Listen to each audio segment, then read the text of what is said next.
नमस्कार मित्रांनो, घरोघरी मातीच्या चुली या मालिकेच्या आजच्या भागामध्ये ऋषिकेश आणि जानकी दोघी त्यांचं आता नवीन घर पाहण्यासाठी आलेले असतात. तो घर मालक आता त्यांना घर दाखवत असतो. मग त्याच्यानंतर ते दरवाजा उघडून बघतात की समोर आश्चर्य म्हणजे घर साफ केलेलंच असतं. ते पाहता ऋषिकेश लगेच आता त्यांना विचारतो, तुम्ही तर आम्हाला म्हणाला होतात की घर साफ करून देतो, पण मात्र तो माणूस म्हणत असतो की घर साफ करण्यासाठी माणसं बोलावली होती, पण मात्र दिवाळी असल्यामुळे त्यांना टाइमच नाही मिळाला. आणि ते भाडेकरू सुद्धा बघा जाताना घर साफ करून गेलेच नाही. ऋषिकेश मात्र त्यांच्यावरती ओरडत म्हणत असतो, तो काय आता माझा प्रॉब्लेम आहे का? ऋषिकेशचे असं ओरडणं पाहता जानकी लगेच त्याला शांत करते. तर मग जानकी लगेच त्या घर मालकाला म्हणते, नाही नाही दादा, घर तसं छान आहे, पण मात्र आम्हाला जरा थोडी साफसफाई करावी लागेल. त्याच्यानंतर घरामधला पसारा पाहता त्या माणसाला काय बोलावं काहीच समजत नसतं. तो लगेच तिकडं निघून जातो. त्यानंतर जानकी सगळीकडे घर बघत असते. इकडे ऋषिकेश आता जानकीला म्हणतो, जानकी, मला असं वाटलं होतं की घरात पहिल्यांदा पाऊल टाकल्या टाकल्या मी तुला असं विचारेल की घर कसं आहे म्हणून, पण मात्र घरातला हा पसारा पाहता माझा मूडच गेला. जानकी लगेच आता ऋषिकेशला म्हणते, ऋषिकेश, घर छानच वाटलं. बघा ऋषिकेश, आज आपण आपल्या नवीन घरात आलोय. हा बघा, इथे जळमट आहे, धूळ आहे, पण मात्र घर किती छान आहे ते तर बघा. आपण दिवाळीची साफसफाई करतोय असं समजून करूयात. त्याच्यानंतर जानकी आता ओवीला विचारते, ओवी, तुला आवडलं ना घर? याच्यावरती ओवी सुद्धा आता हो बोलते. जानकी लगेच हसत ऋषिकेशला म्हणत असते, घर खूपच छान आहे, आता आपण त्याला आणखी छान करूयात. त्याच्यानंतर जानकी ऋषिकेशला काही वस्तू आणून द्यायला लावते आणि मग त्याच्यानंतर ओवी मिशन घराची साफसफाई हे सुरू करते. त्याच्यानंतर आता इकडे दुसरीकडे सौमित्र नानांशी बोलायला आलेला असतो. सौमित्र येतो आणि लगेच पडदे ओपन करून देतो. तर मग त्याच्यामुळे नानांना उन्हाचा त्रास होऊ लागतो. सौमित्र आता नानांना म्हणतो, काय झालं, उन्हाचा डोळ्यांना त्रास होतोय का? आज ना मी तुमचे डोळे उघडायलाच चालूय. नाही कळलं ना, थांबा मी तुम्हाला सांगतो. त्याच्यानंतर सौमित्र आता नानांच्या जवळ बसतो आणि नानांना म्हणू लागतो, ही जानकी बहिणी ना एक नंबरची खोटारडी बाई आहे. काय डबल ढोलकी आहे ती बाई. थांबा, मी सांगण्यापेक्षा ना तुम्हाला दाखवतोच. आणि मग त्याच्यानंतर आता इकडे सौमित्र नानांच्या डोळ्याला चष्मा लावतो आणि जेव्हा जानकीने कुस्तीच्या वेळी जे भाषण केलं होतं त्या भाषणाचा व्हिडिओ आता सौमित्र नानांना दाखवत असतो. कशा पद्धतीने सगळं श्रेय आता जानकीने नाना आणि आईंना दिलं ते सगळं आता नाना पाहतात. सौमित्र लगेच म्हणतो, बघा, आई नानांची पुण्याई आहे. आई नानांचा आशीर्वाद पाठीशी आहे. अहो नाना, मला सांगा, कशाला द्यायचा अशा लोकांना आशीर्वाद? तुम्हाला ढकलून देणाऱ्याला आणि तुमच्या खोलीमध्ये साप सोडणाऱ्याची ना हीच लायकी आहे. सौमित्राला आता काही करून नानांच्या तोंडून खरं करायचं असतं. त्याच्यामुळे सौमित्र त्या जानकीच्या विरोधामध्ये बोलून नानांना अजून भडकवून देण्याचा प्रयत्न करत असतो. सौमित्राचं आता हे बोलणं पाहता नाना लगेच सौमित्राला शांत करण्यासाठी त्याचा हात पकडतात आणि त्याला कुणावरच सांगू लागतात की असं काहीही बोलू नको. तर मग त्याच्यानंतर सौमित्र म्हणतो की हे मी नाही तर ऐश्वर्या म्हणतीये. तिने हे सगळं बोलून बोलून प्रत्येकाच्या मनावरती गोंदवलंय. या स्टोरीची विलन जानकी वहिनी आहे. या गोष्टीची सुरुवात आणि मध्य वेगळा आहे, मग शेवट असा का झाला नाना?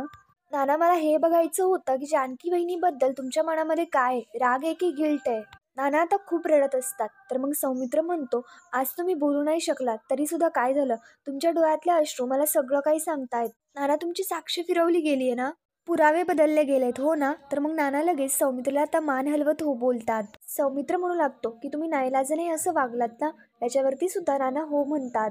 तर मग त्याच्यानंतर सौमित्र सुद्धा रडत रडत नानांना म्हणू लागतो की नाना, मला माहिती होतं की तुम्ही असं कधीच नाही करू शकत. ज्या ऋषिकेश दादाने कंपनी सांभाळली, त्याने कंपनी मोठी केली, त्याच्या नावावरती तुम्ही फक्त देवारा केला, असं नाही होऊ शकत. मग त्याच्यानंतर सौमित्र नानांना म्हणतो, नाना, मला माहिती आहे की तुम्ही कुठल्या तरी कारणांवरनं हे केलंय. नाना, आता तुम्हाला अजिबात काळजी करण्याची गरज नाहीये, कारण आता मी इथे आलोय. नाना, तुम्ही खरा जो गुन्हेगार आहे ना त्याच्याकडे फक्त एकदा बोट दाखवा, बाकी काय करायचं ना ते मी बघून घेईन. आता इकडे सौमित्रचं ते सगळं बोलणं पाहता नानांना लगेच ऐश्वर्याने केलेला घाणेरडा प्रकार आठवतो. म्हणजे कशा प्रकारे ऐश्वर्याने ओवीला मारण्याची नानांना धमकी दिली होती. सौमित्र म्हणत असतो की बहिणीने काही केलंच नाहीये, त्याच्यामुळे तिला आता घरी परत आणावंच लागेल. तर मग हे पाहता नाना लगेच आता सौमित्रला शांत करू लागतात. तर मग सौमित्र विचारतो, नाना काय झालं? जानकी वहिनी या सगळ्यासाठी गुन्हेगार नाहीये, मग तिला आपल्या घरी आणावंच लागेल ना? अहो नाना, जानकी वहिनीसाठी हे घर म्हणजे एखाद्या देवाऱ्यापेक्षा सुद्धा कमी नाहीये आणि इथल्या माणसांचं सगळं काही करणं हीच तिची पूजा आहे. मग त्याच्यानंतर नानांना लगेच त्यांनी ते व्हील्स पेपर देवाऱ्यामध्ये ठेवले तो प्रकार आठवू लागतो. तर मग नानांना ते आठवतं आणि ते स्वतःशीच म्हणतात की ते देवाऱ्यामध्ये अशी एक गोष्ट आहे ना, ती ऋषिकेश आणि जानकी यांच्यापर्यंत पोहोचायला हवी. आणि हे कोणालाही कळायला नको. आणि मग त्याच्यानंतर इकडे नाना लगेच सौमित्रीला खुणावून सांगू लागतात की देवघर ऋषिकेश दादापर्यंत पोहोचव. तर मग नानांनी बऱ्याच खाणाखुणा केल्यानंतर शेवटी सौमित्रीला समजतं की देवघर ऋषिकेशपर्यंत पोहोचवायलाच पाहिजे.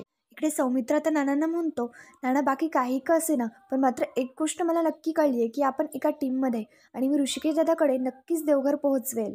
तर मग त्याच्यानंतर ऋषिकेश, जानकी, ओवी हे तिघेही मिळून घराची जोरदार साफसफाई करत असतात. जानकी इकडे साफसफाई करतच असते, पण मात्र तेवढ्यात ती पडते आणि ऋषिकेश लगेच तिला पकडतो. इकडे आता ते सगळं ओवी पाहते आणि ओवी लगेच त्यांच्यावरती ओरडत म्हणते, बाबा आई तुम्ही वरती काय करताय, मला इकडे साफसफाई करायला मदत करा. ओवीचं बोलणं पाहता जानकी ऋषिकेश सुद्धा दोघे कामाला लागतात. इकडे दुसरीकडे सौमित्र आता अवंतिकाकडे येतो आणि अवंतिकाने सौमित्रला कॉफी करून दिलेली असते. ते पाहता तो तिला म्हणतो की कॉफी खरंच खूप छान झाली आहे. याच्यावरती आता अवंतिका म्हणते की जानकी वहिनीने मला जशी शिकवली ना तशीच केली आहे, पण त्या कॉफीला जानकी वहिनीच्या हातची चव कशी आणायची. त्याच्यानंतर आता सौमित्र विचारतो की तू आईला बघितलंयस का. याच्यावरती आता अवंतिका सांगते, आई बाहेर अंगणात आहेत. आणि सौमित्र अवंतिकाला घेऊन इकडे आईकडे निघून येतो. त्याच्यानंतर इकडे सुमित्रा बागेमध्ये असते, तर सगळी झाडं आणि फुलं सुकून गेलेली असतात.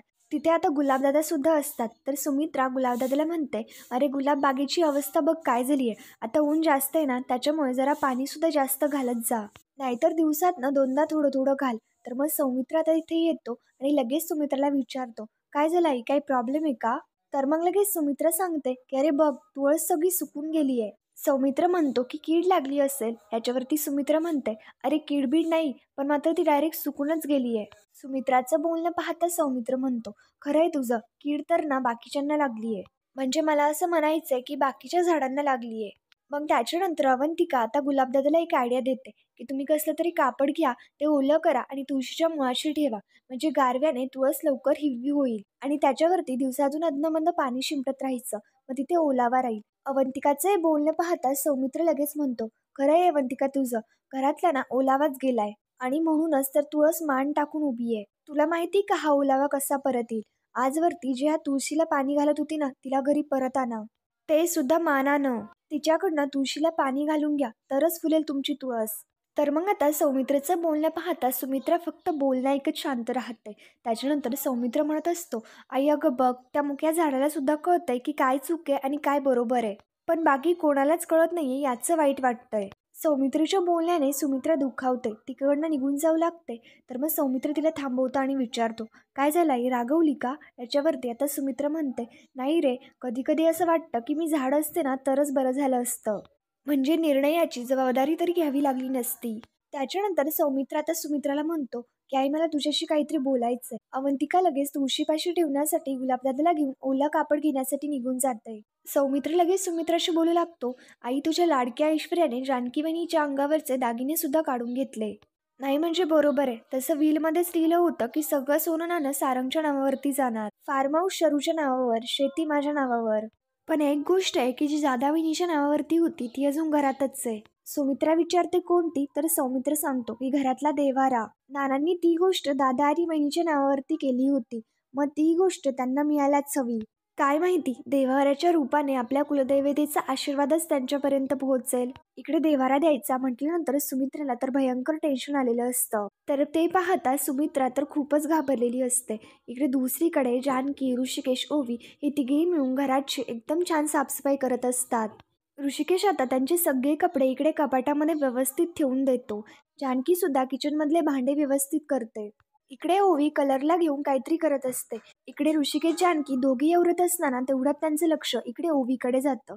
ओवी दाराशी काहीतरी लावण्याचा प्रयत्न करत असते, पण मात्र तिचा हातच पोहोचत नसतो.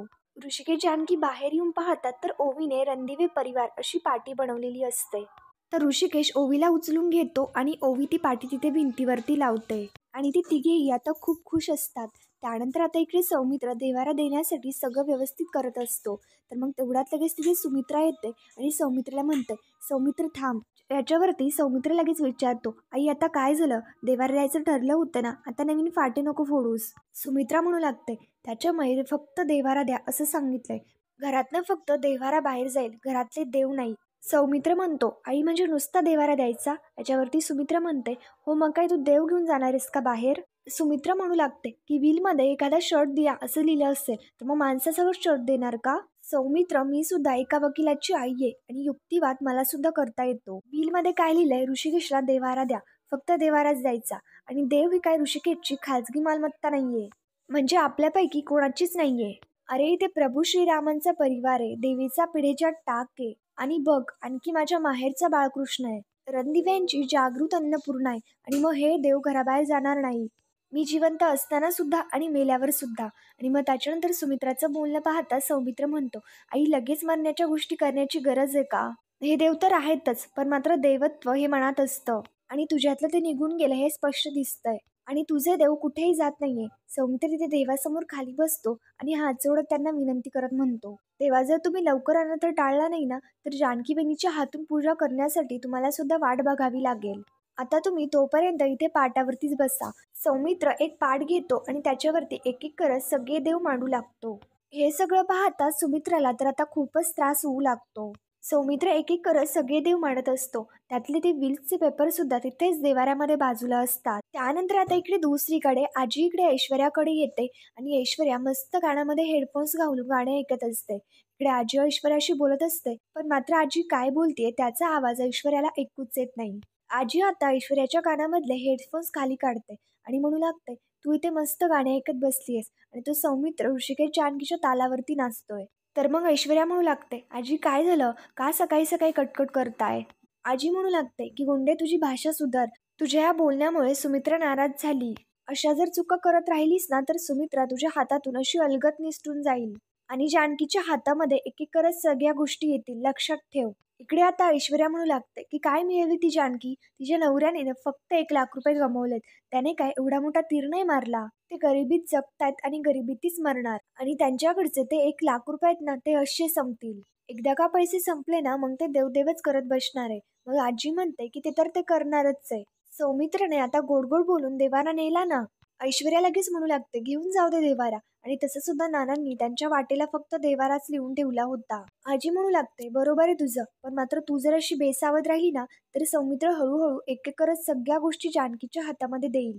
आणि आता तर मी ऐकलंय की त्यांनी नवीन घर सुद्धा घेतलंय. हे ऐकल्यानंतर तर ऐश्वर्याला आश्चर्याचा धक्काच बसतो. मग त्याच्यानंतर आजी म्हणू लागते की तसं त्यांनी ते भाड्याने घेतलंय, पण असेच जर आपण बेसावध राहिलो ना तर उद्या स्वतःचं घर सुद्धा घेईल. ऐश्वर्या आता म्हणू लागते, आजी नका हो तुम्ही टेन्शन घेऊ, ते कुठे जरी गेले ना तरी सुद्धा मी त्यांना काही सुखाने जगू नाही देणार. माझ्या हाताचे काय ठसे मी त्यांच्या नवीन घरात आणि त्यांच्या आयुष्यामध्ये ना उमटवणारच आहे.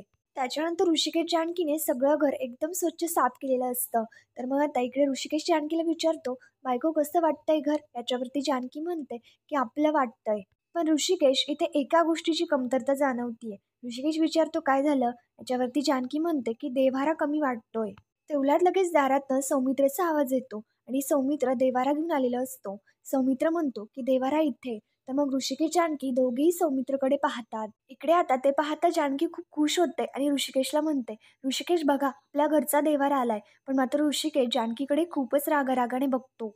जानकी म्हणते की आशीर्वाद बंगल्यावरून देवारा आलाय. इकडे आता अवंतिका घरामध्ये येते. तर मग ओवी लगेच अवंतिकाला मिठी मारते आणि अवंतिका ओवीला म्हणते, ओवी बाहेर तू किती मस्त नेमपेट लावलीयस, खूप मस्त. इकडे आता सौमित्र म्हणतो की वहिनी घर सुद्धा खूप मस्त लावलंय, आता सांग की देवारा कुठे ठेवू? याच्यावरती आता ऋषिकेश लगेच ओरडत म्हणतो की कोणाला विचारून आणलास तू देवारा? इकडे दुसरीकडे जानकी स्वतःच्या हाताने दिवाळीचा फराळ बनवत असते आणि ऋषिकेश तिला मदत करत असतो. इकडे दुसरीकडे ऐश्वर्या किचनमध्ये असताना ती सुमित्राला म्हणते, आई आपण यावर्षी ना बाहेरून फराळ आणूयात. तर मग सुमित्रा लगेच म्हणते, आजवरती या घरामध्ये कधीच बाहेरून फराळ आलेला नाहीये. त्यानंतर रात्री जानकीने गुलाबदादाला बोलवून घेतलेलं असतं आणि गुलाबदादाला फराळ देत म्हणते की आशीर्वाद बंगल्यावरती फराळ द्या, सगळ्यांसाठी केलाय. याच्यावरती गुलाबदादा म्हणतात की तुमच्या हातचा फराळ आहे म्हटल्यानंतर सगळे आवडीने खातील. पण जानकी गुलाबदादाला सांगते की फराळ मी केला हे कोणालाही कळता कामा नये. त्याच्यानंतर इकडे दुसरीकडे सगळे जेवायला बसलेले असतात. सगळे चकली खातात तर लगेच जानकी वहिनीच्या हातची टेस्ट समजते. तर मग सौमित्र लगेच गुलाबला विचारतो, हा फराळ जानकी वहिनीनेच पाठवलाय ना? इकडे ऐश्वर्या लगेच आता आश्चर्याने पाहू लागते आणि खरंच तो फराळ जानकीनेच पाठवलेला असतो. तर मित्रांनो, पुढील भागांच्या डेली अपडेटसाठी आमचे शिव मराठी या चॅनलला लगेच सबस्क्राईब करा. थँक्यू.